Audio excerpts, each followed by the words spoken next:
bienvenidas y bienvenidos todos.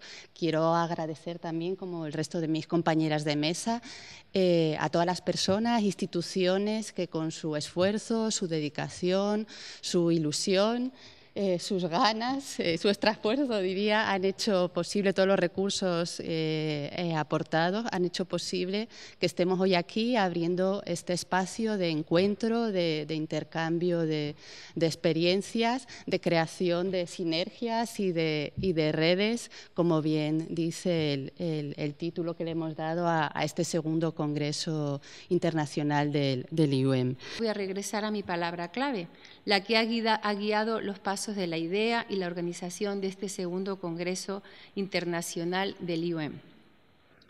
Esa palabra clave que ya he dicho es utopía, porque somos unas grandes soñadoras, las mujeres del IUEM, y porque, no lo duden, haremos realidad todo aquello por lo que trabajamos. Y reitero mi agradecimiento a todas las personas que han colaborado para que este Congreso sea una realidad, y les reitero mi bienvenida a este segundo Congreso del IUEM y a esta vuestra casa. Desear que estos 3 días sean de días de rico y fértil debate, del que saquemos interesantes resultados y conclusiones, para también, yo creo, que inyectarnos un poco de ilusión en este camino que especialmente estos últimos años relativo a la investigación y de la investigación en género está siendo especialmente duros y especialmente difíciles. Desde aquí les invito a que durante este tiempo nos hagamos preguntas desde nuestro conocimiento, desde nuestra sensibilidad y desde nuestra mirada. Espero que disfruten del Congreso. Esto simplemente es una reivindicación de que juntos podemos, es decir, que la investigación puede. Y simplemente eso, es decir, darles las gracias porque a pesar de la situación siguen pensando que entre todos y entre todas podemos mostrar que sin ciencia no hay futuro. Y queda inaugurada este Congreso Internacional. Muchas gracias.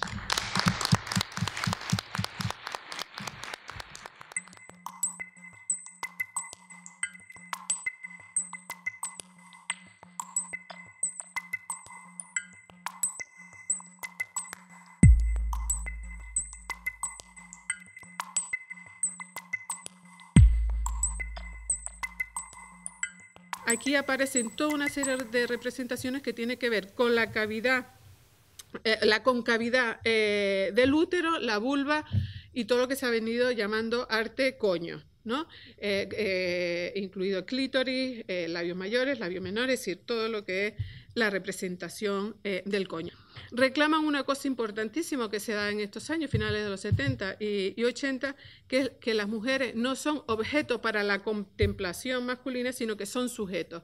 Y no simplemente sujetos y sujetos activos, sino sujetos que desean.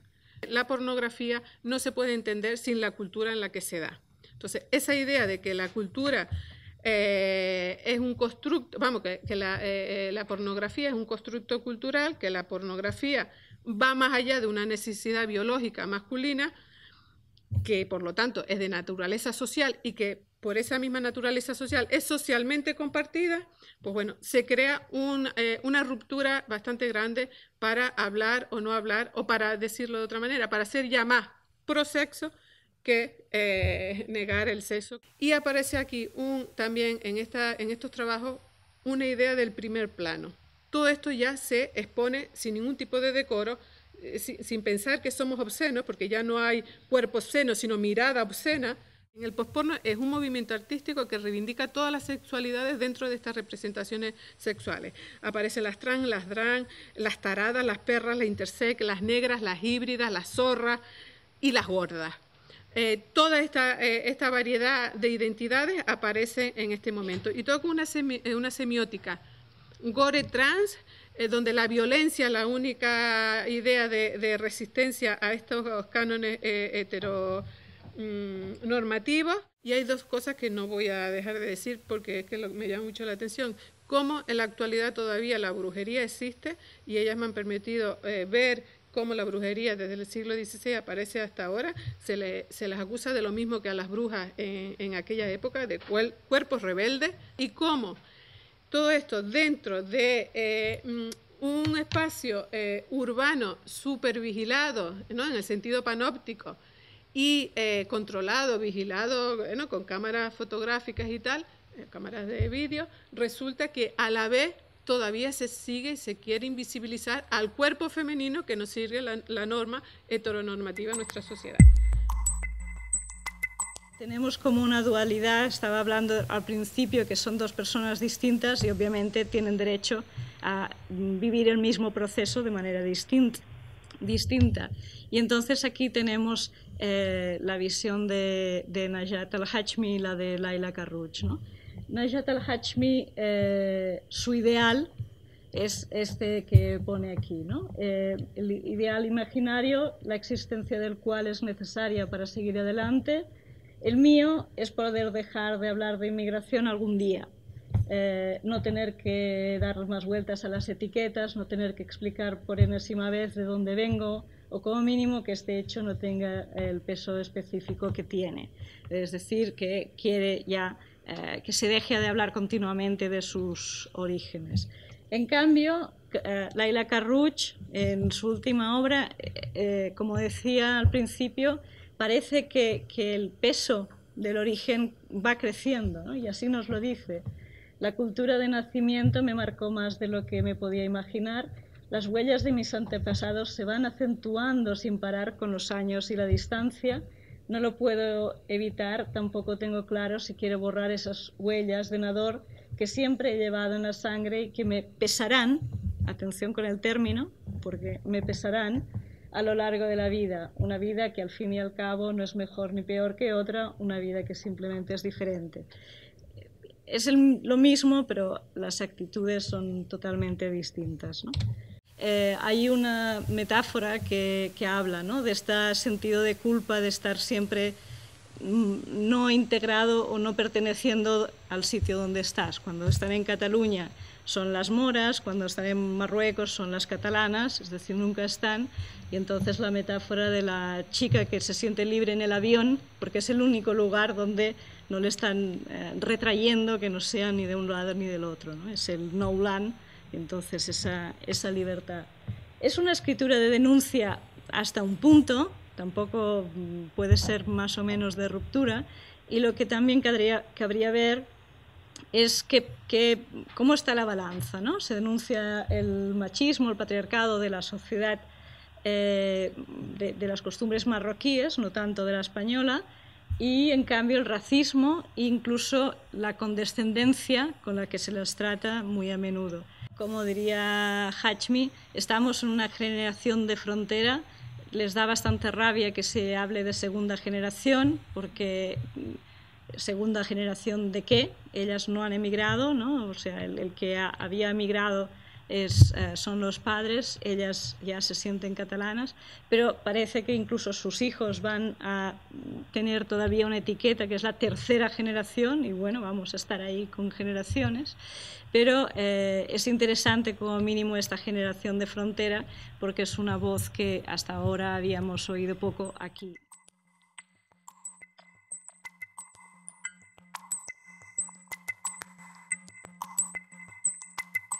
Voy a reflexionar desde el feminismo sobre alguna de esas manifestaciones contemporáneas del yo en el discurso, que unas veces son presentaciones voluntariamente performativas del género de la persona que escribe y otras veces son usos menos conscientes de la posición adoptada.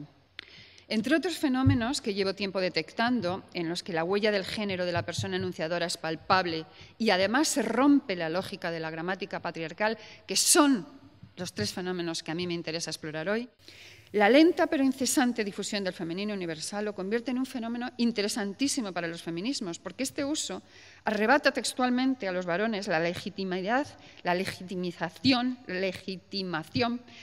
para hablar de sí sobre la humanidad y quebranta la continua invitación a los varones por parte de la lengua a manifestarse como especie humana en cada acto individual y singular.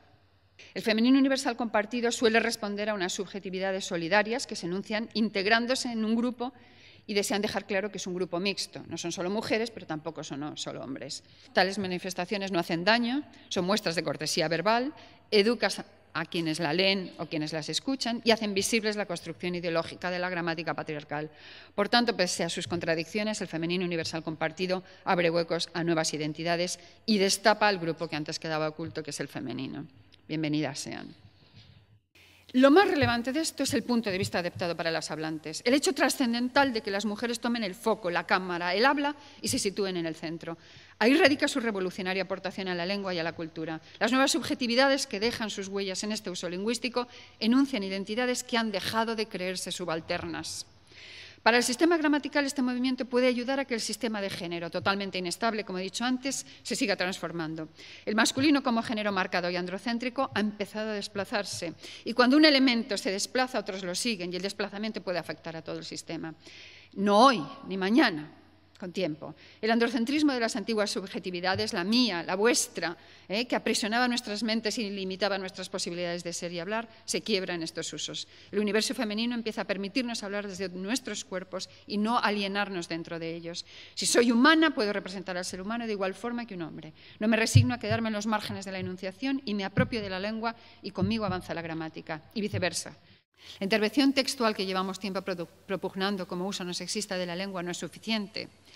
Es necesario, además, la reiteración de enunciaciones desde otra posición, lo cual no implica que las formas no sexistas en el lenguaje no sean ya necesarias. Lo son como instrumento de afirmación del yo femenino, como fórmula de reconocimiento de la alteridad y como herramienta de concienciación del mandato de género en el lenguaje.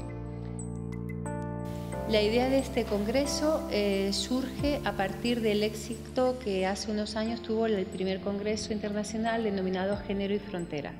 Era un reto difícil en estos momentos afrontar un congreso internacional, pero vimos que este era el momento adecuado para sacar a relucir muchísimos datos de investigación que en nuestros trabajos poco a poco iban surgiendo.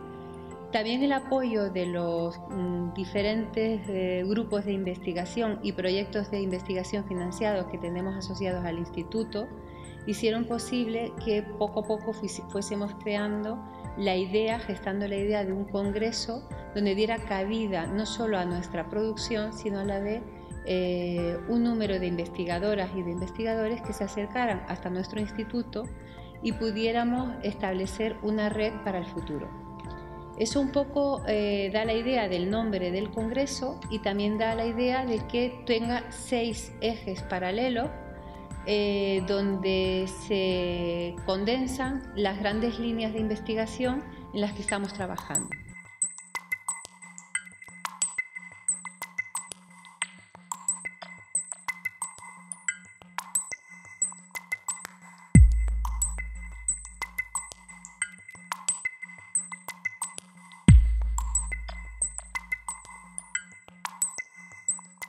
El fenómeno social de Internet y el fenómeno político de las revueltas árabes han marcado un antes y un después en las vías de expresión cultural de las mujeres árabes en general y egipcias en particular. El primero ha incidido en el mundo literario y ha propiciado la aparición de una literatura electrónica escrita y protagonizada por mujeres.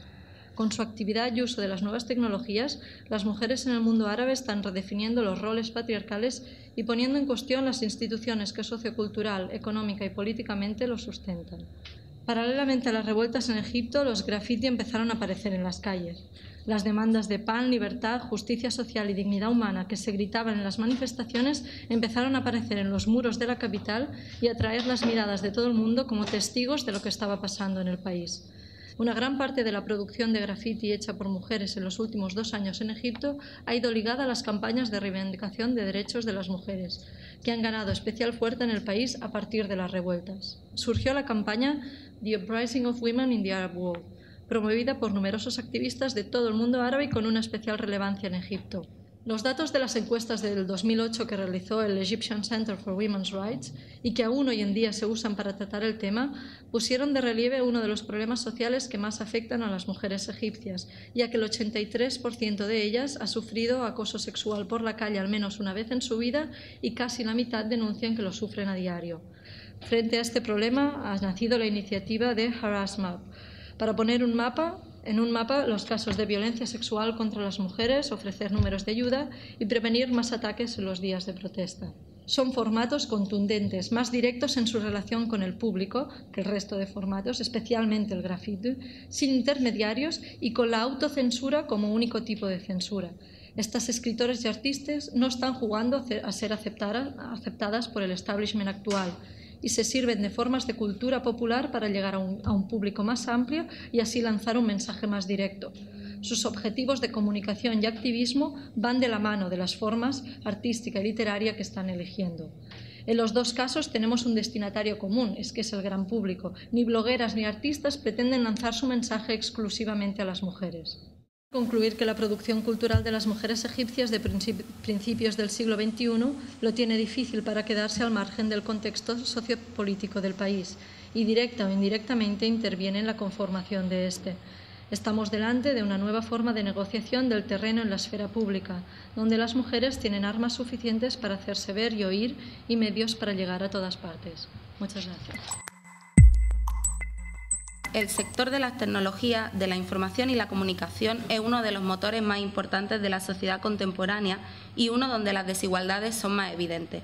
Estas tecnologías atraviesan transversalmente la cotidianeidad a nivel individual y colectivo, así como también local y global. Las redes sociales aparecen como un híbrido entre esta necesidad de comunicar e informar y compartir tiempo de ocio y diversión.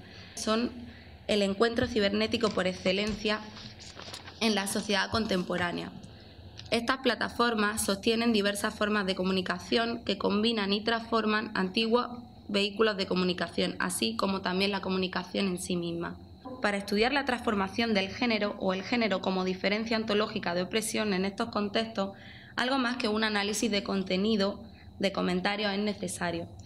Se utilizarían los lazos invisibles pero materiales que unen a los participantes de esta red social al mostrar una afinidad con el tema de la página a tratar. Dichos lazos invisibles pero materiales son los afectos. Así pues, teniendo en cuenta que uno de los conceptos claves para entender las redes sociales es la afinidad, parece casi automático que el hecho de entender los afectos como relaciones sería parte de la estructura de las redes sociales y, por tanto, el concepto de género en este caso. Esto implica que el género no dividiría a los sujetos entre masculino y femenino, sino que los relacionaría por medio de afinidades y afectos. De tal manera, los sujetos serían incapaces de autodefinirse individualmente, rechazando así una agencia androcéntrica, mientras que al mismo tiempo no necesitarían definirse mediante estructuras binarias en las que uno refleja lo positivo y el otro lo negativo. Atravesando barreras duales entre virtual y real, en esta sociedad de la información, las redes sociales se convierten en un nuevo espacio cartográfico donde la agitación política es creada, al mismo tiempo que las opresiones pueden ser perpetuadas. Las redes sociales se materializan por medio de afinidades, sentimientos y afectos. El hecho de enfocar el objeto de estudio en los afectos que relacionan a los sujetos nos permite concebir estos espacios de reivindicación, así como situar el género como algo empíricamente relacional.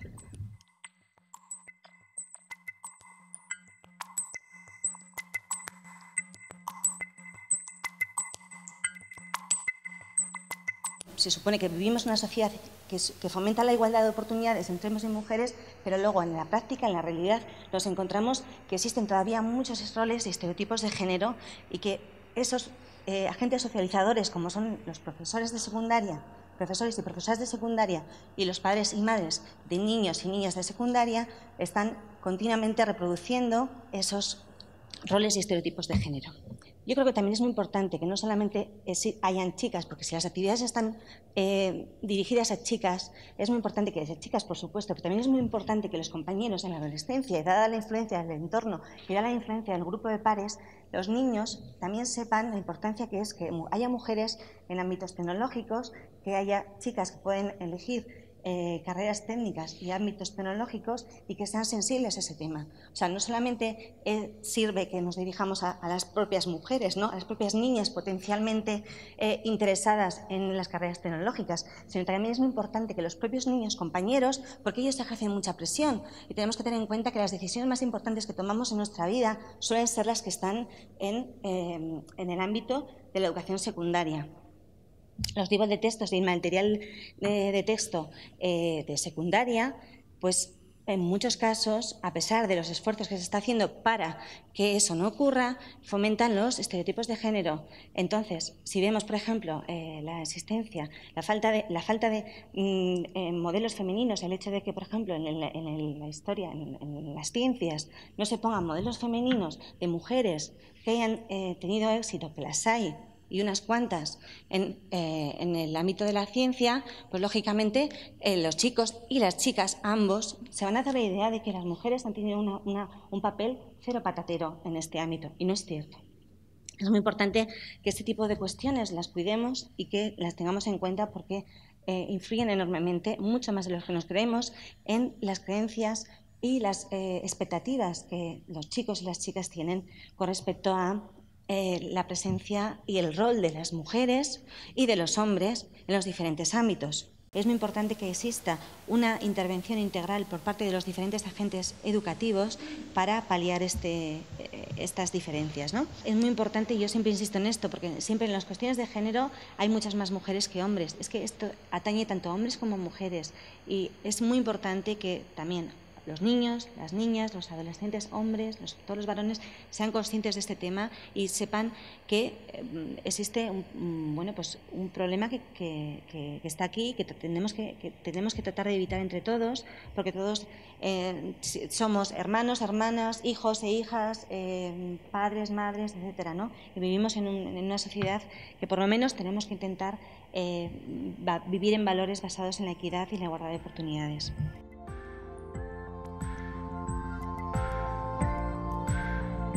Hemos desarrollado también una actividad muy interesante, una actividad Girls Day. Han estado presentes varios centros de secundaria, grupos de alumnos y alumnas que han tenido la oportunidad de oír a científicas, tecnólogas, hablando de sus propias trayectorias de vida y hablando de por qué su entusiasmo por la ciencia y la tecnología y las contribuciones que hacen en nuestro ámbito, en nuestra universidad o en otros países.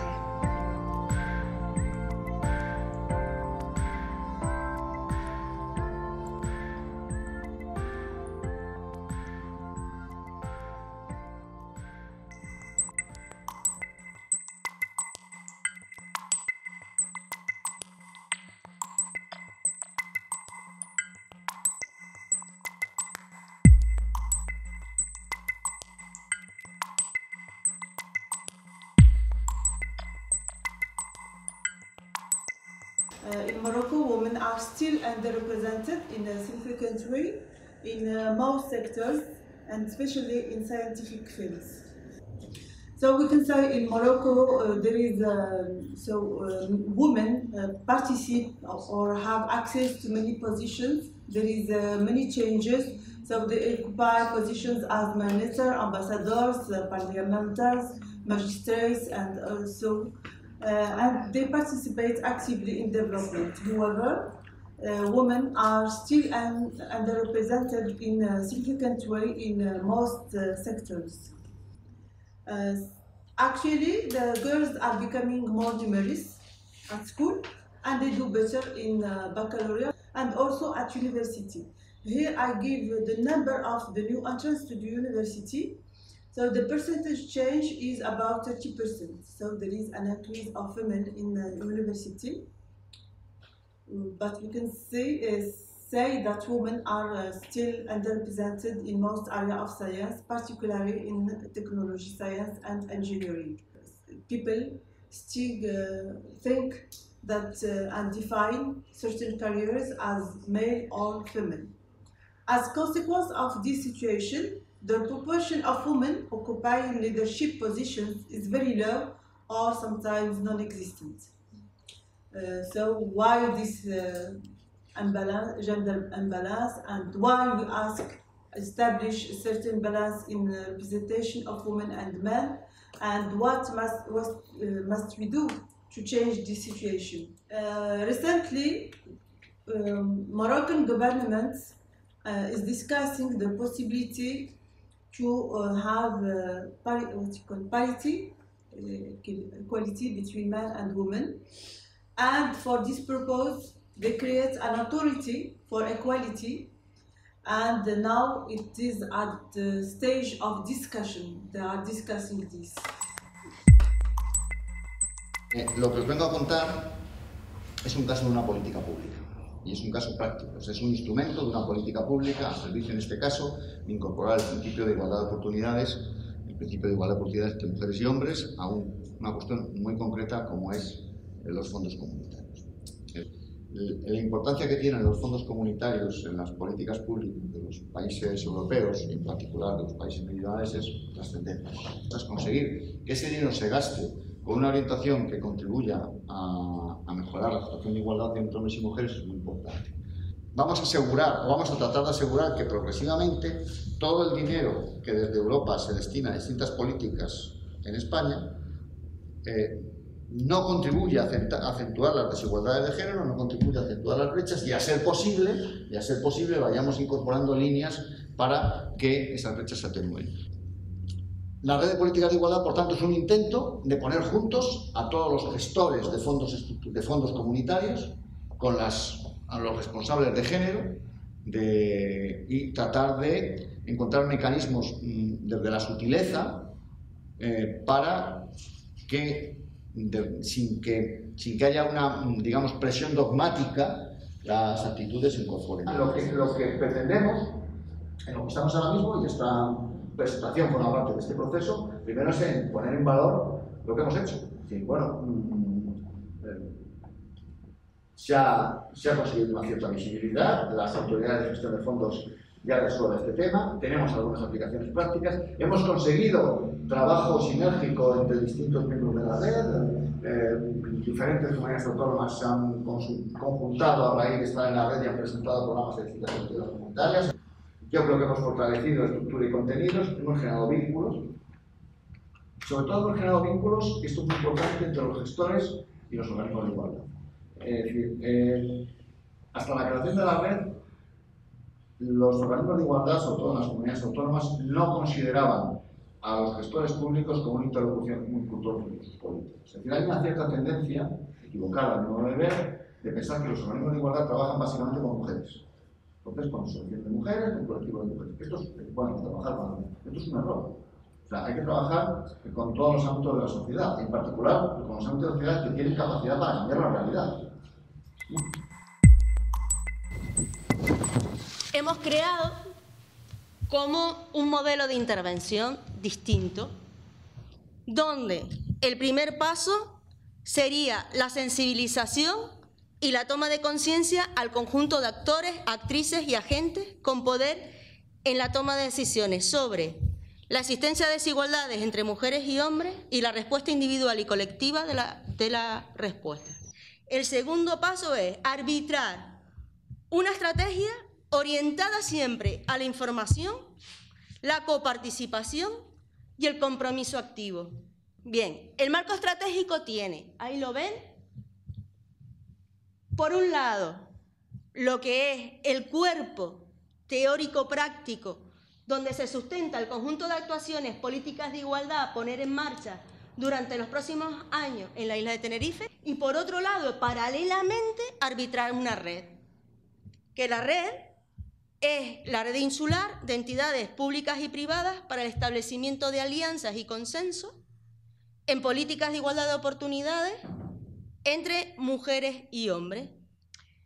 Los principios generales, no me voy a entretener mucho aquí porque, bueno, pues de transparencia, diversidad, transversalidad, cooperación, participación, los principios generales de cualquier actuación en política de igualdad que todas aquí más o menos podemos manejar. Lo más importante es que en estas redes vamos a tener, a lo mejor lo más innovador es que van a haber niveles de participación. Cada entidad puede optar a cómo quiere integrarse en el marco. Lo más importante es que ahora mismo hay 74 entidades comprometidas con el marco y ahora mismo hay 108 agentes clave.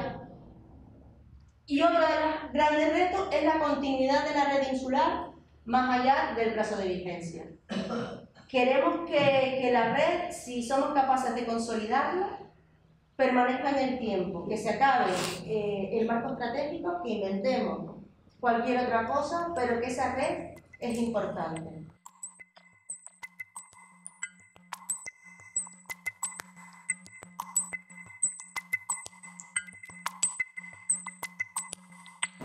Il mio focus di ricerca negli ultimi anni sono state le politiche di genere, le gender equality policies.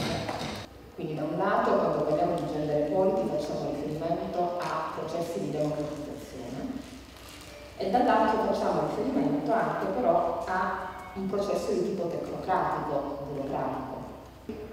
Propongo di utilizzare il gender mainstreaming come esempio di innovazione istituzionale. Quando parliamo di innovazione istituzionale, quindi facciamo riferimento alla creazione di nuove istituzioni all'interno di un contesto culturale preesistente e unico. L'obiettivo di un'innovazione istituzionale è creare quindi nuovi modelli di comportamento che possano diventare accettati, sostenibili e routinieri. Essere transnazionali è un processo, dovrebbe essere un processo multidirezionale, che include uno scambio continuo fra le organizzazioni partecipanti e quindi la non esistenza di una leadership centrale che lavora in modalità top-down. Cioè questa sinergia non è data una volta per tutte, deve essere continuamente ricostruita perché cambiano i lettori, cambiano le situazioni di contesto, cambiano le finestre di opportunità. Quello su cui non hanno dato abbastanza attenzione, come diceva la Sciarra, è comunicare i risultati che comunque c'erano stati al movimento delle donne. Quello che volevo proporvi è il fatto che se veramente vogliamo utilizzare il gender mainstreaming o altre future possibili politiche, perché ad esempio oggi sempre di più si parla di intersezionalità, di diversity mainstreaming, se pensiamo che quelle siano strategie migliori o che possono superare o si possano affiancare al gender mainstreaming, io credo che dobbiamo porci il problema di come farle entrare e risuonare nelle istituzioni.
Todo el debate de la prostitución ha girado en torno al tema del libre consentimiento, como si esa fuera la clave de ni más ni menos qué vamos a hacer la ciudadanía, y las mujeres nos hemos incorporado con una institución social como es la prostitución. Hay ideas y prácticas que no nos toleran que pongamos en cuestión.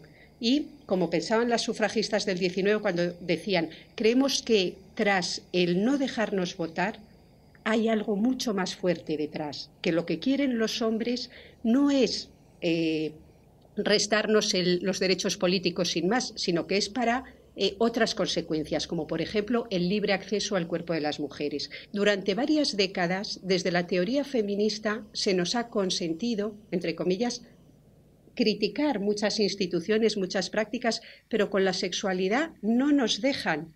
Nos ponen en nuestro sitio rápidamente. Si tú osas cuestionar esta ley del derecho sexual de los varones, eres una puritana. Tenemos que pensar la sexualidad y no vivir de lugares comunes y topicazos. Del sexo es bueno, jajaja, y que Almodóvar nos ponga a un corto en que una niña venga a hacer felaciones y como luego de mayor es una concejala del PP, nos vayamos a echar a reír porque resulta que era concejala del PP. Y que, o sea, no podemos tolerar que identificando ser de derechas o conservador cualquier práctica sexual que nos quieran hacer tragar, nos tengamos que reír. Una teoría crítica sobre la prostitución debería incorporar, lo primero, pensar la sexualidad, reflexionar sobre ella y llevar un análisis crítico y no dejar que nos impongan coactivamente análisis que en última instancia pueden ser de la revolución sexual, pero de la revolución sexual patriarcal. La prostitución ha estado siempre legitimada por la derecha y a partir de los años 60 también por la izquierda. Entonces, los conservadores estaban de acuerdo en que había que haber putas para conservar el orden moral y social y la izquierda, patriarcal, pero izquierda, se unió a partir de los años 70 y dijo, efectivamente, ir de putas, qué transgresores, derribas el sistema, con lo que nos hemos quedado. Pues 4 feministas, como siempre. Entonces, tener en cuenta la historia y ver y analizar cómo cómo contribuye la idea de que las personas son cuerpos o trozos de cuerpos, que eso es la prostitución, es no ver a una persona, sino un cuerpo, un trozo de cuerpo. Cómo contribuye a reproducir la desigualdad humana en general en los tiempos de esta globalización neoliberal escandalosa.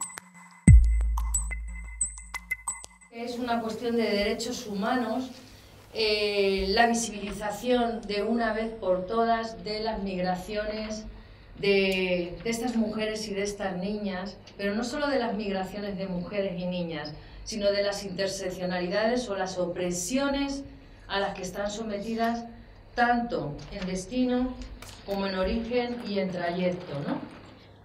Ha llegado el momento que la gente, las personas que estamos trabajando en la academia, digamos fin al modelo tradicional patriarcal, teórico e investigador. ¿Por qué?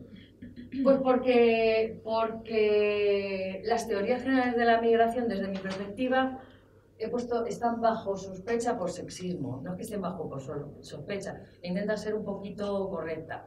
Son absolutamente sexistas.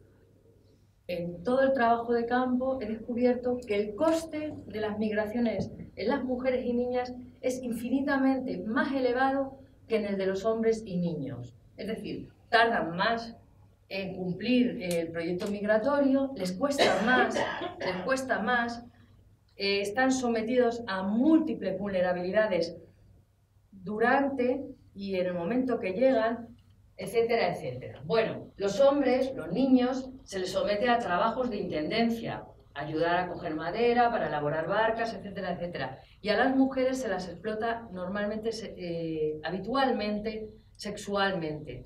Aquellas niñas que se atreven a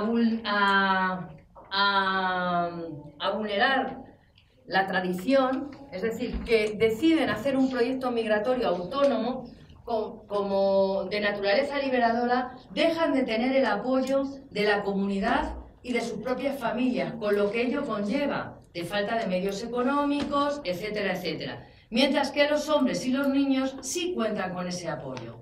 Estas particularidades y estas interseccionalidades, lo digo a título de denuncia, no se reflejan con contundencia debida en los estudios y en las teorías generales de la inmigración. Y esto es grave porque va a repercutir notablemente en su invisibilización y en la ausencia de políticas sociales. Es decir, que las personas que nos dedicamos a la investigación y a la docencia y por lo tanto influimos en futuras políticas sociales, tenemos un compromiso en la visibilización y denuncia de estas mujeres y niñas migrantes.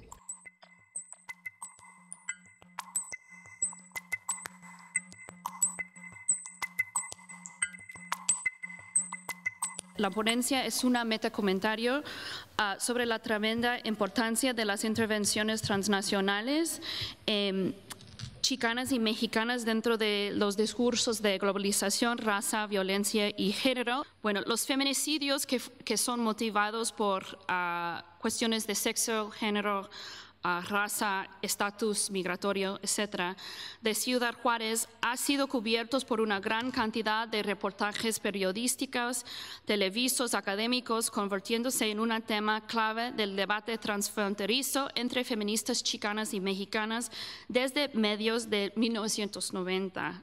Al mismo tiempo, el discurso oficial a menudo esconde lo que es violencia homicida contra mujeres bajo de la denominación maquiladora murders, o matanzas de las maquilas. Entonces, la confluencia de violencia contra mujeres que trabajan en estas fábricas que se ponen sus fábricas en la frontera con México porque no tienen que pagar impuestos, no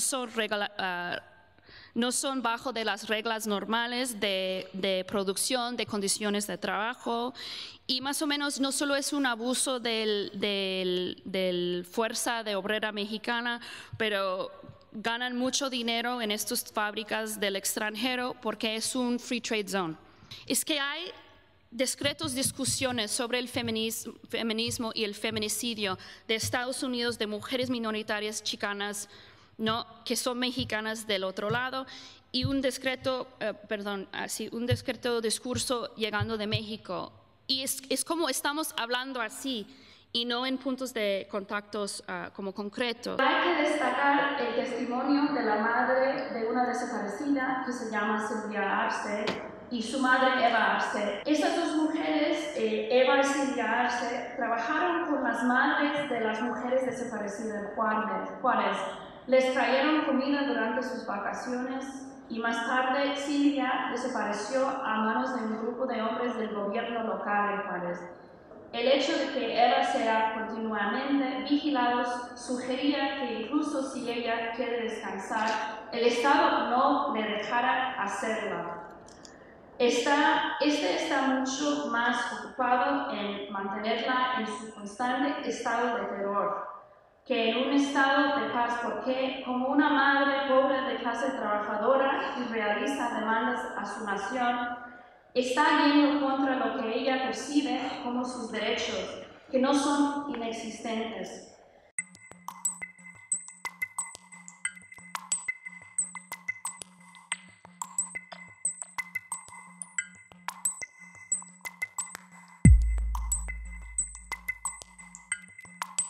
Dicen que hay un esquema de género, un esquema que filtra la realidad. Entonces, lo que más nos interesa es romper el esquema. Entonces, hemos visto que si tú a las niñas y a los niños, si les enseñas a romper el esquema de género, es como abrir los ojos. Y cuando abres los ojos, ya nunca más los cerrarás. A lo mejor una chica se equivoca y está, pero si le has abierto los ojos, podrá abrirlos. Otra cosa también que nos interesa muchísimo es que las chicas estudien. No lo han comentado, pero les damos mucha caña. Les damos mucha caña con que estudia tu futuro. Porque, a ver, si yo tengo una carrera y estoy con un maltratador, siempre tendré mi trabajo. Pero si aún encima no tengo trabajo, tengo peores condiciones sociales. O sea, entonces, nuestra clave es actuar en lo fundamental. Y si solamente conseguimos romper la estructura de género, si conseguimos que las chicas vean el mundo con una perspectiva de género, ya hemos ganado mucho. Porque te puedes equivocar, pero lo ves de otra forma. Tienes más recursos para levantarte. Eso por un lado. Y otra cosa súper importante, la denuncia. Realmente la mayor parte de las mujeres que han denunciado, las consecuencias son negativas. La sociedad las aísla, las castiga. Entonces, al margen de sus barreras mentales, hay barreras del medio. Es que esto es una lucha, nosotros siempre lo decimos. Trabajar en género, trabajar en violencia de género es una lucha contra la sociedad. Está luchando contra un muro, pero ganamos cosas. Hay quien dice que el feminismo es la revolución silenciosa más importante del siglo XX, ¿no? Pero es eso, es una lucha. Hay que trabajar no solo desde el ámbito educativo, evidentemente, pero es bueno que se trabaje desde hace muchos años en esta parte, pero sí que te hablo ya de la experiencia nuestra en la parte práctica. Existe gran parte del profesorado que tiene muy buena actitud y que cree en ese cambio, pero también otro que no.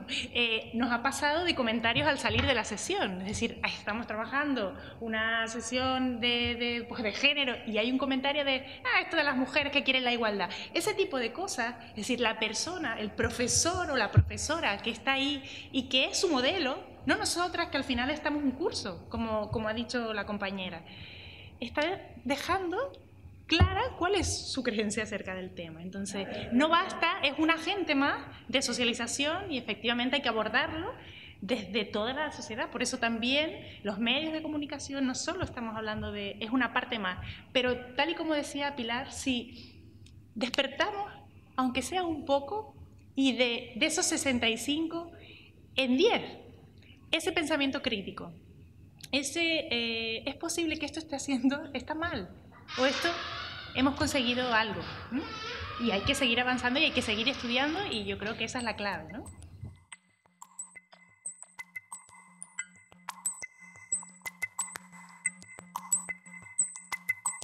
Como señalan numerosos estudios feministas, la cirugía estética reproduce ideologías de inferioridad sexual y enseña a las mujeres que sus cuerpos no son suficientemente buenos. El deseo de un cuerpo delgado con unos pechos de la talla 100 se convierte en un deseo apoyado y animado por las fotografías de moda y por las industrias de belleza, entre las cuales las clínicas de cirugía estética ocupan un lugar bien importante. ¿En qué medida la cirugía estética está orientada a y depende de la demanda del paciente consumidor?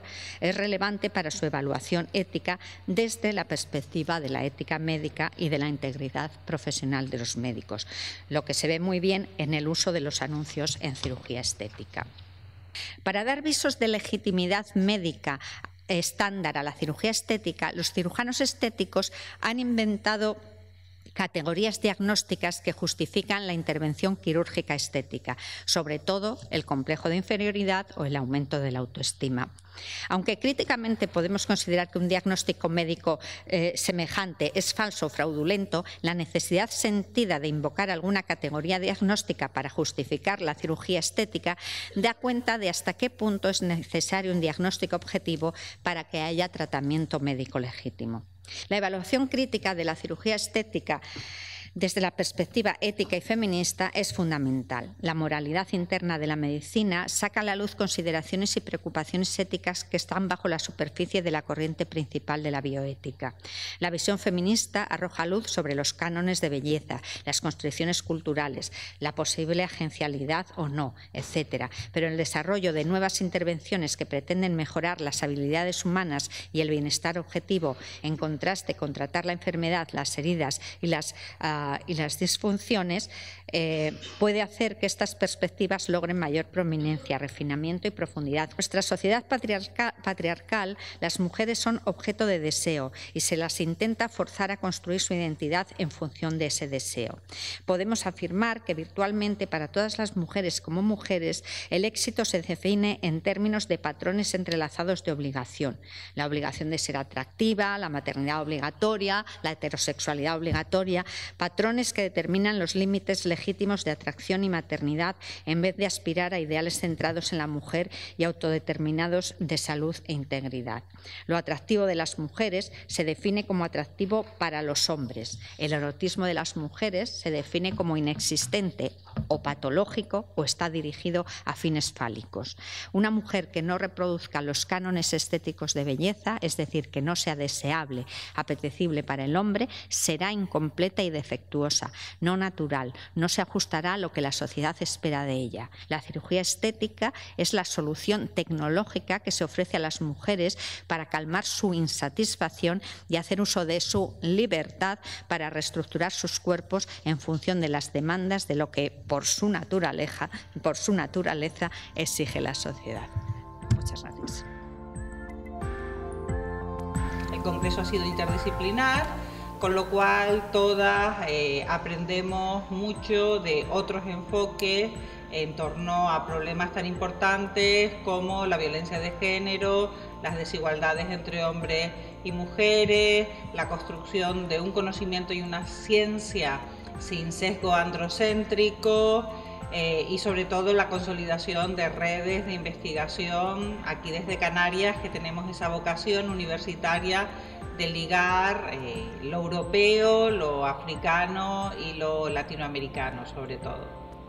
Yo creo que está saliendo muy bien y que está bien organizado, desde luego. Ha costado, pero está bien organizado. Y eso que estamos en una época en la que los recursos son escasos y más escasos para la cuestión de la ciencia y la investigación y más aún para la cuestión de la ciencia y la investigación, las mujeres y el género, vamos. Pero yo estoy muy satisfecha de cómo está yendo todo y muy contenta de que lo hayamos llevado a cabo. Como todo congreso, siempre esto intensivo es cansado, como todos los congresos, pero es realmente estimulante y es además muy ilusionante ver la cantidad de trabajos interesantísimos que se presentan. Me gusta especialmente ver a las jóvenes investigadoras presentando sus trabajos, sus primeras comunicaciones, los resultados de sus tesis doctorales. Realmente es un esfuerzo que merece mucho la pena y creo que está siendo todo un éxito. Yo creo que el congreso está muy bien, lo que pasa es que quizá haría falta más personas participantes, ¿no? Que es una pena que tampoco tenemos tantos eventos, pero claro, la crisis económica, el comienzo de curso, pero la verdad que realmente ha estado muy interesante, muy ameno, no nos hemos aburrido nada. La organización del congreso ha sido ardua, lenta y laboriosa, pero nos satisface que haya habido un equipo coordinado, con mucho trabajo y mucho esfuerzo detrás de nosotros, pero al mismo tiempo con una sinergia hasta cierto punto emotiva en la construcción de este congreso hoy realidad. Me ha parecido bastante enriquecedor, no solo porque se toquen aspectos que ya conocía o que me aportan directamente a mí, a la investigación o a la docencia, sino también por ver que la gente, cada vez más investigadores e investigadoras se unen a analizar la realidad y hacerle preguntas a la realidad sobre el género.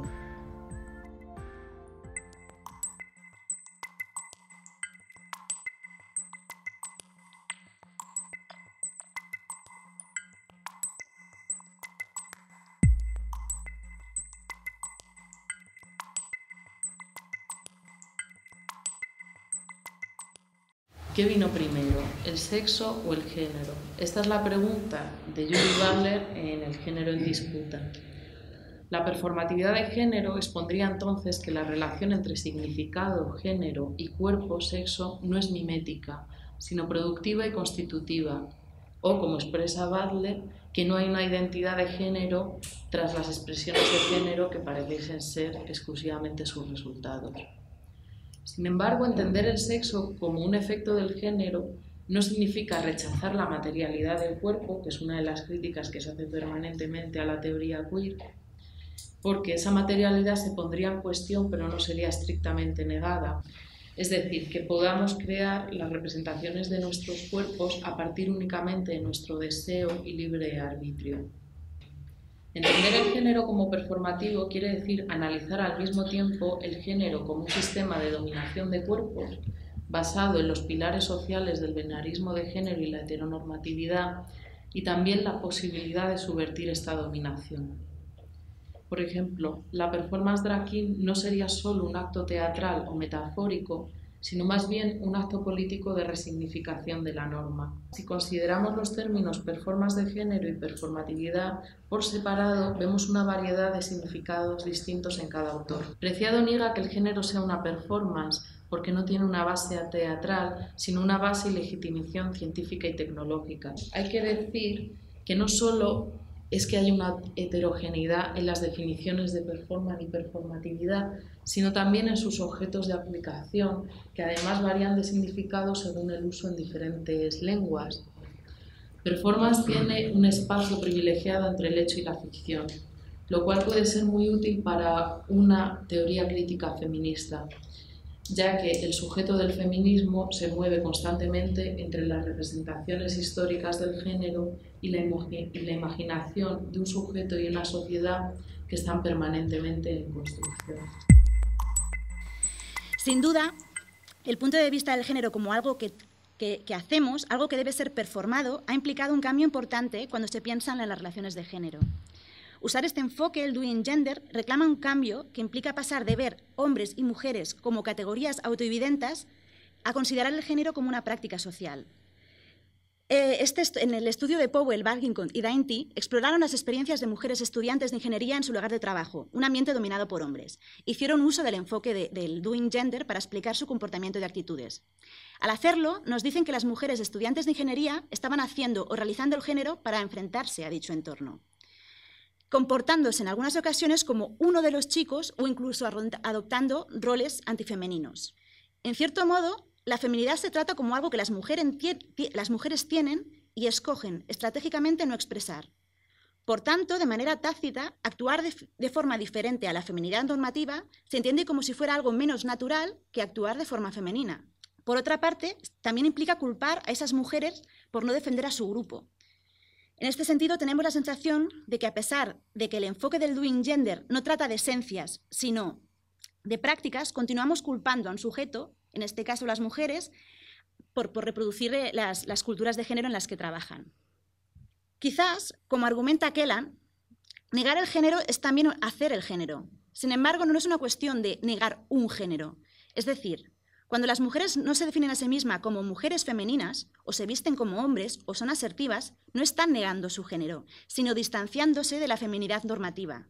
Y por lo tanto, están haciendo género de otra forma. Y nos demuestran que el género es algo que hacemos, no algo que somos. Por lo tanto, si queremos luchar contra las relaciones de géneros como un mecanismo de dominación, deberíamos luchar contra aquellos mecanismos que naturalizan el género binario y su contenido. Es necesario centrar y hacer visibles las prácticas que ayudan a demostrar que nuestras suposiciones sobre lo que es considerado femenino o masculino y sobre la necesidad de ser mujer o hombre adecuado son una actividad, son un campo de batalla. No existe una entidad suprahumana, naturaleza, Dios o cualquier otro ente, que determine los significados y formas de ser femenina o masculina. No es una cuestión solo de números, sino de valores. Por ejemplo, porque es más importante impulsar la sociedad a través de los valores de un gerente ejecutivo que a través de alguien experto en el cuidado de los demás. Y porque el cuidado, la comunicación, los sentimientos, los afectos, eso que se llama femenino, no es tan visible o central para la construcción de la sociedad del futuro.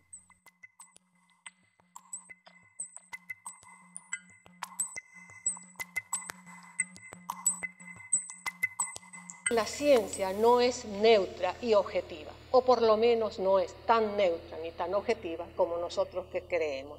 De tal manera que ha estado desde siempre cargada por una serie de prejuicios. En su segunda gran obra, Darwin consideró una verdad científica la supuesta inferioridad de la mujer. El varón blanco europeo representa la humanidad más altamente desarrollada. Los hombres estando mejor dotados física y mentalmente que las mujeres.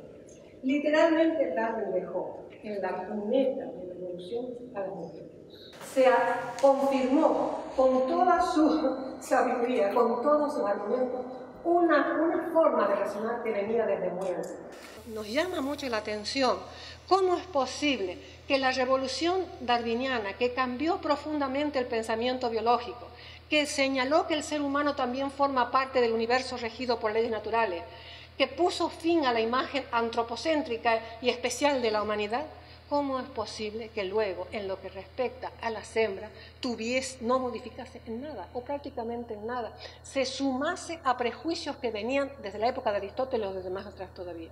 Hubo mujeres capaces de enfrentarse al propio Darwin, pero no fueron oídas. Podrían haber abierto un camino que hubiese generado un espléndido debate para hablar de estos temas.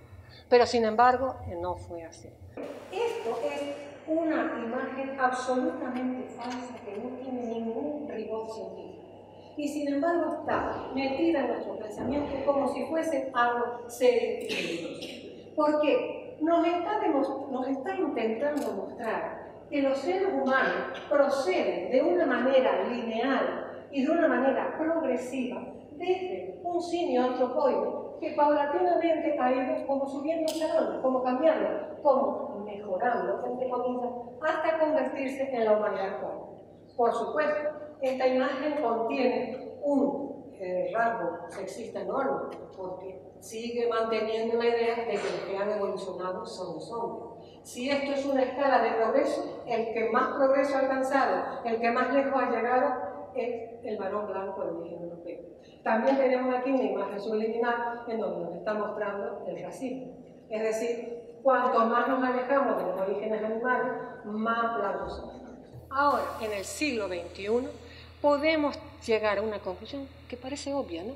La evolución humana, en lugar de la humanidad de la naturaleza, como quedamos señalando, no puede entenderse sin tener en cuenta a la mitad de la especie.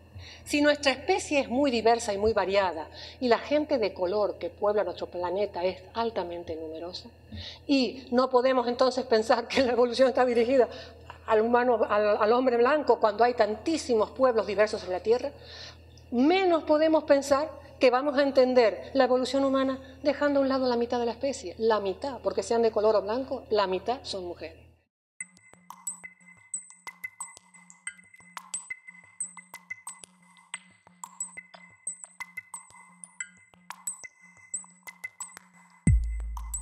Cuando uno habla de género, cuando los que tenemos algún conocimiento, y digo algún conocimiento del tema, nos metemos en batallitas de estas, todavía sufrimos el sello en la espalda de estás interesado en el tema, estás interesada, es lo más habitual, estás protegiendo puestos de trabajo, estás protegiendo becas, todavía tiene ese marchamo. Y en estos momentos de crisis económica, donde parece que recortar es importante, y recortar en aquello que parece que no va a tener trascendencia a futuro. Parece que esto podría ser un tema panfletario para quien no conozca el tema. Tiene una carga política fundamental, y los que nos dedicamos desde lo técnico, desde lo científico, a explicar que la perspectiva de género, los conocimientos de género, es ciencia, que no es simplemente una opción política, sino que es ciencia, que hay conocimiento. Esto cuesta entenderlo. Y que se mantengan congresos de este tipo, me imagino que cuesta mucho más, no solo económicamente, sino organizativamente, donde está siendo tan duro. Agradecer que se mantengan en la organización, que se mantengan en la batalla, que se mantengan en el conocimiento, que se mantengan en la búsqueda cada día de nuevas oportunidades para luchar por la justicia. Todo lo que se ha producido en este congreso, todo lo que hemos generado, es gracias también a todas y a todos ustedes, ¿no? Ayer hablamos con la física cuántica, somos ondas y somos partículas, ¿no? Este congreso ha desarrollado más nuestro aspecto de ondas, de red, de compartir, de expandir, que esperemos que a partir de aquí eso sea así. Muchas gracias otra vez por este esfuerzo colectivo, que ha sido un gran esfuerzo. Por esta inmensa y rica red que hemos tejido entre todas, y vaya por delante que la Universidad de La Laguna y por supuesto su Instituto Universitario de Estudios de las Mujeres les espera con ilusión en la futura tercera edición de este Congreso Internacional, sea quien le toque organizarlo. Y con esto y en nombre de la Universidad de La Laguna doy por clausurada este Congreso. Muchas gracias a todas.